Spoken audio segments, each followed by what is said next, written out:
When starting out your game within Foundation, there are so many things that you have to take in consideration and so many things that you have to do.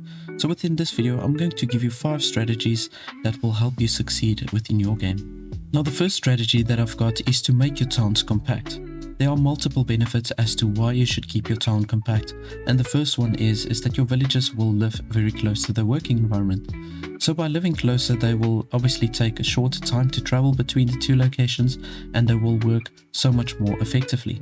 Secondly, it will be so much easier for you to do your fortifications. So if you do need to place a city wall or a town wall, it's going to cost you less resources and will be quicker to set up.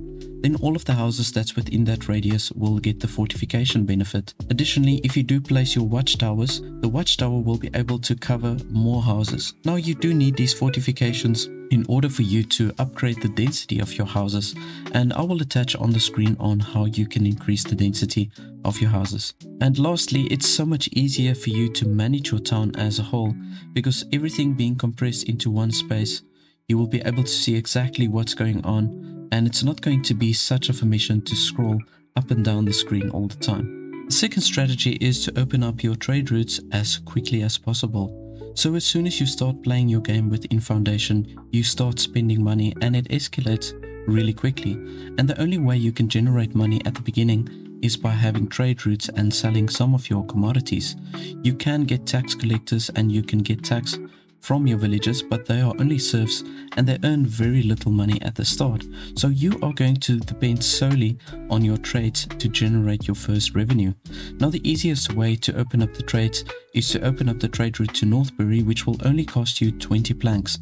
And then also aside from that, you can open up the trade route to Trotbury, which will cost you 15 labor influence points. Now you can get the labor influence by simply placing your market stalls, and also once you start building your manor buildings and add a few pieces to that, your labor influence will start accumulating.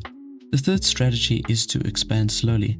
Now although this is true for most city builder games, I really do feel that it's emphasized within Foundation. So if you expand your town too quickly, you will very soon run out of money, or you will create an imbalance with your resources or for the goods that you require for your villagers, and that will quickly cause the people to get upset and leave your town and just put you in a predicament where you can't recover from. So take the time to look at all the beautiful visuals, look at how your villagers move around in the town, put maybe a few decorative items in while you wait for your resources to accumulate and for the money to generate. Make full use of your paint overlay. You can get the paint overlay in your top left corner of your screen. It looks like a telescope, and then from there you can press on the 3 circles of colors that overlap each other. From there you can see all the painted areas that you've done, whether it is your residential zone, your woodcutting zone or your hunting zone. You can see everything in there. So this really is useful for you to plan on which direction you want to expand your city, and it really becomes even more useful as you progress in your town and it gets much bigger. From there it's so much easier to plan what you want to do next if you do use that overlay, so just to keep that in mind. In closing, keep your villagers' happiness as high as you can. Now although this is maybe a more obvious one, there's a lot of reasons on why you should keep the happiness high, and there's a lot of things that you need to do to keep it high.